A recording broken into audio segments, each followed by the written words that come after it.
Selamat pagi, sejahtera, shalom ibu bapak saudara-saudara jemaat GPIB Sejahtera di DKI Jakarta yang diberkati Tuhan. Salam sehat semua. Saudara-saudara yang Tuhan Yesus kasihi, kembali kita dapat menikmati hari yang baru.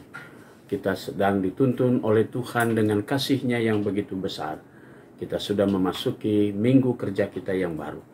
Sebelum kita melangkah dan berkarya di minggu kerja ini, terkhusus di hari ini, mari kita siapkan diri kita supaya kita dipenuhi dengan Roh Kudus saat kita akan mendalami firman Tuhan.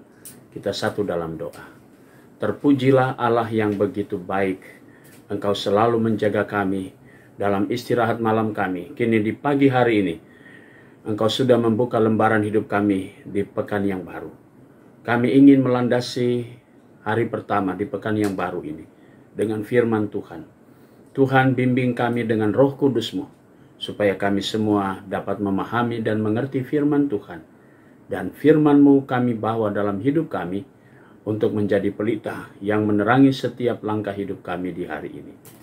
Kami mau serahkan setiap doa kami di pagi hari ini, bahkan diri kami, dalam nama Yesus Kristus, firman yang hidup.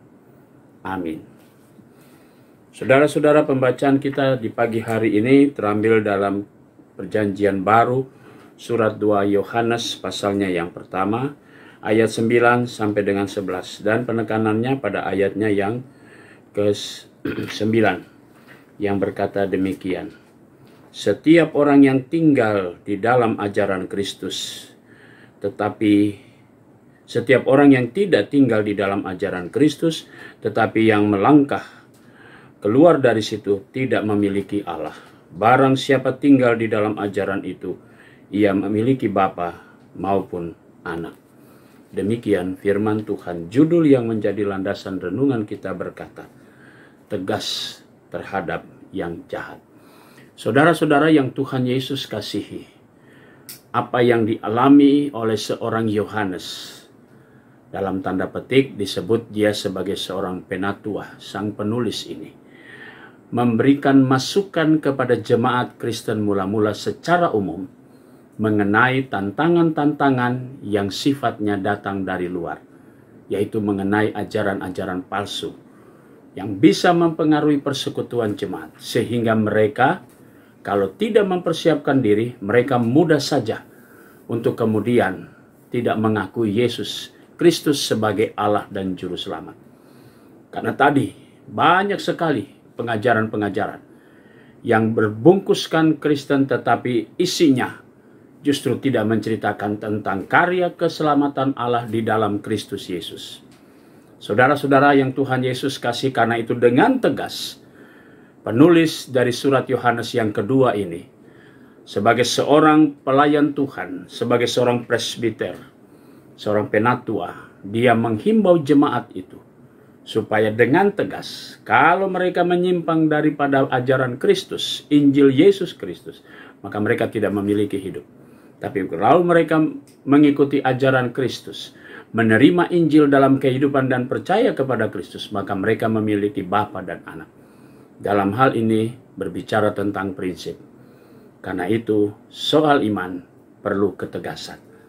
Saudara-saudara yang Tuhan Yesus kasihi, dalam kehidupan kita yang serba modern ini, arus informasi yang begitu cepat orang bisa mengaksesnya, pun tidak pernah luput dari begitu banyak ajaran-ajaran palsu yang masuk dan mulai dikembangkan melalui media-media sosial yang mudah saja mempengaruhi.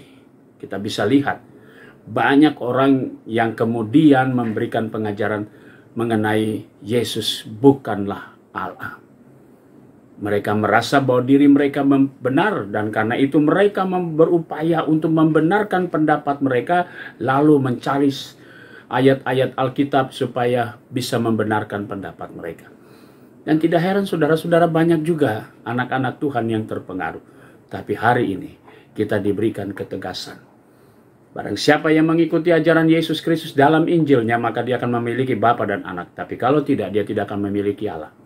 Dan karena itu kita juga harus tegas dalam hal pengajaran. Mari kita kembali kepada Alkitab kita. Apa yang dikatakan benar, karena semua itu disaksikan oleh sang penulis yang pernah hidup bersama Yesus, termasuk penulis-penulis kitab Injil, beberapa surat-surat termasuk surat yaitu 2 Yohanes. Saudara, inilah pegangan hidup kita. Jangan kita mudah goyah. Selamat berkarya. Amin. Mari kita satu di dalam doa. Bapa Surgawi, kembali kami bersyukur kepadamu atas segala berkat Tuhan, di mana Tuhan Yesus sudah memberkati kami. Pagi hari ini, kami mau berdoa untuk jemaat Tuhan yang sakit. Kami berdoa untuk Bapak Gultom dalam proses pemulihan. Tuhan Yesus memberkati.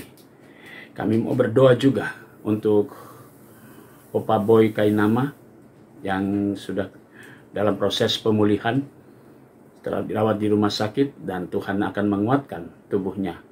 Biarlah dalam proses perawatan itu dia selalu dalam kekuatan dan perlindungan Tuhan. Ibu Diaken Rini Ayuan setelah jalani operasi dalam proses pemulihan. Adik atau saudara kekasih Jerome Dien, juga Tuhan memberikan kembali pemulihan kekuatan tubuh bagi saudara-saudara kami ini. Terima kasih Bapa, mereka boleh berangsur-angsur mendapatkan kekuatan dan pemulihan.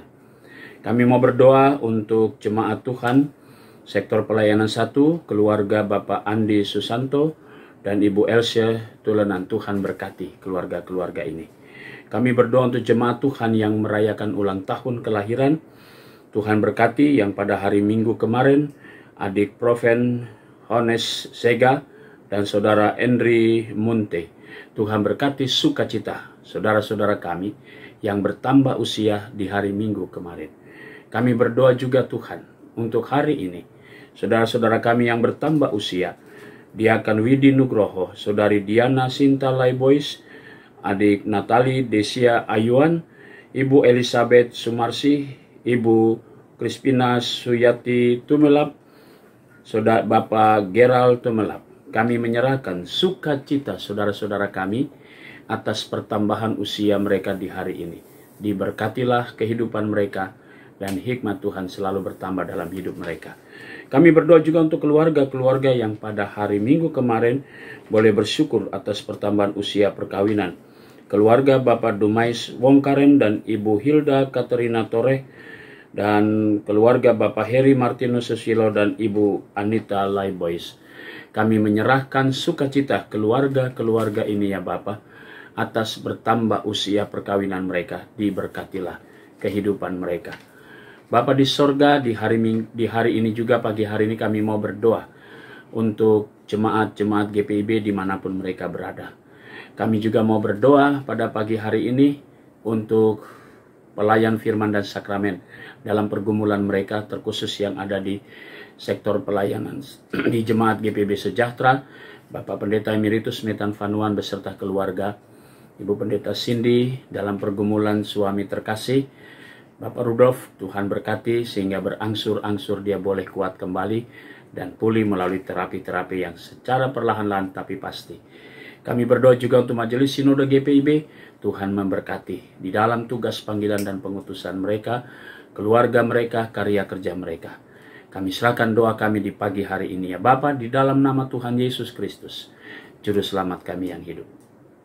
Amin. Selamat pagi, selamat berkarya. Tuhan memberkati saudara.